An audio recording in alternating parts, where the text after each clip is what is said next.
Qualifying for the solo cash cup finals isn't easy, so in this video I'll break down some crucial tips that the pros are using, covering how to play Offspawn, mid-game and endgame. All I ask is you to like and subscribe. Let's get straight into the video. Starting off with tip 1, Offspawn. Winning Offspawn fights in solo cash cup opens is important to having a good game.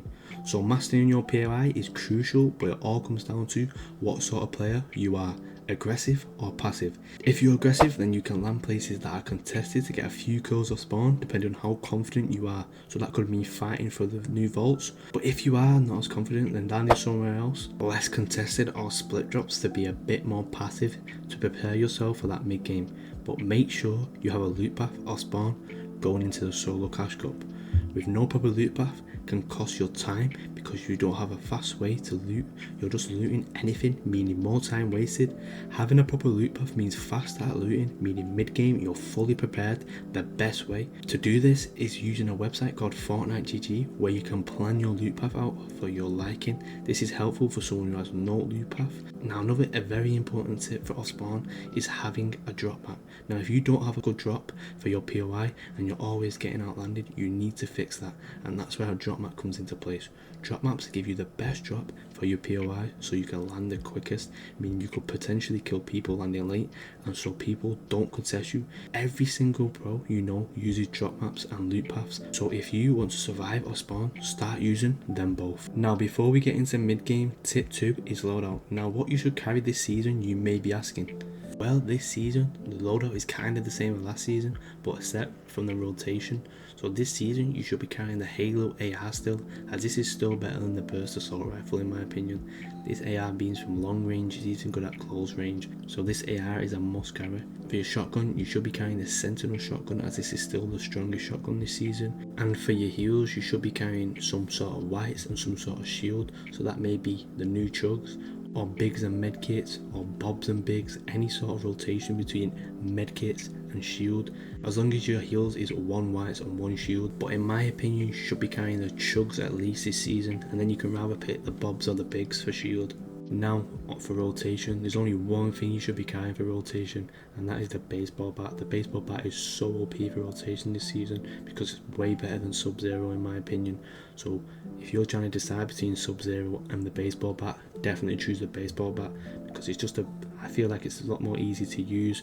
You're less likely to get beamed when you're end game, and yeah, it's just a lot more better for rotation in my opinion. Now that I've gave you the best loadout, tip 3 is going to be mid game. So coming into mid game, your plan should be to avoid congestion. As most of you know, placement is key in the solo cash cups, as after every lobby reaches 50 players, every player that dies is 1 point, so surviving till end game is a must. Don't get too bothered about kills. You only should ever fight if it's dead side. Now dead side is just when there's a part of the circle where there's little to no players, so fighting dead side is fine because you're less likely to get third partied. Now if you do get into a fight, rule number 1, don't be scared to fight, because if you come across as scared to an opponent, they will just keep trying to fight you. Make sure you're fighting back with return damage and stuff like that, because if you die before the top 50, you've not only wasted a game, you've wasted time and potential points you could have had if you just wasn't scared to fight. If you can get to end game, your chances of calling it are going to be so much higher, especially if you can frag out, because don't forget 2 points per elimination. So if you can get good amount of kills end game, doing this consistently every game, you will qual. So don't be scared to fight, be confident, do not get nervous. If you do get a bit nervous, just breathe. Don't think to yourself, I'm gonna die, and get bad motivation over a mid-game fight. Just be confident and just think to yourself, I'm gonna win this fight, I'm gonna survive, I'm gonna get to endgame. Keep a positive mindset all throughout the cash cup. This will benefit you a lot. Now if you're somewhat shambles mid-game, then maybe taking a fight is the best option, but when you're taking the fight, don't be stupid, be a bit smart about it, because if you can get a quick and easy refresh, then you've turned your game back around and all of a sudden your game's good again.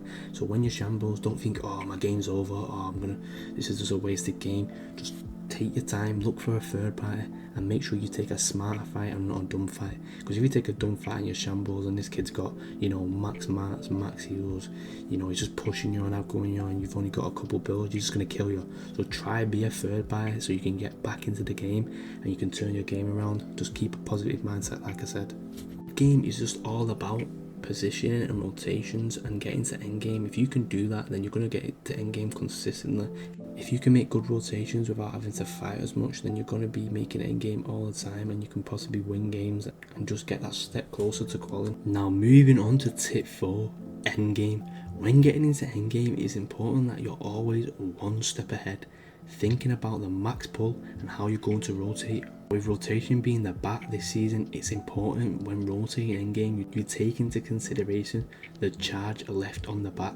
So once it runs out, box up, let it charge back up. Before you go, scout it. It's very important because you don't want to not scout, edit out, and you get beamed or one pumped. It's important you scout. You should always plan ahead so you don't have to make a last minute decision that could cost you a top 5. Now if you're noticing you're low on mats endgame, then that's your alarm to start looking for a refresh. But don't force a refresh, try and maximise what you have left. Wait for a good opportunity. Maybe if you see someone get cracked, there's your opportunity, but just don't get greedy, because a top 5 or 10 is really good and can easily qual you if you're consistent. So make sure endgame you're rotating smart, you're planning ahead, and you're not getting greedy, maximising what you have, because them top 10s matter and will decide whether you qual or not into the top 600. Now let's just do a little recap. So remember, Offspawn have a loot path and a drop map, and decide whether you're an aggressive or a passive player. Find what sort of player you are, land an uncontested POI, or land somewhere contested if you're confident enough. And remember to have a good loadout, so you need to be carrying whites and meds, good rotation, and the ARs and shotguns I mentioned because these are the best and optimized loadout for this season. Mid-game, make sure you're not going to a congested side so you don't get third partied. Remember, top 50 is very important because points are so easy to get after the top 50 because every player that dies. So go dead side, avoid congestion. If you do get into a fight dead side, be confident, don't get nervous, fight back, do the return damage, do everything I said.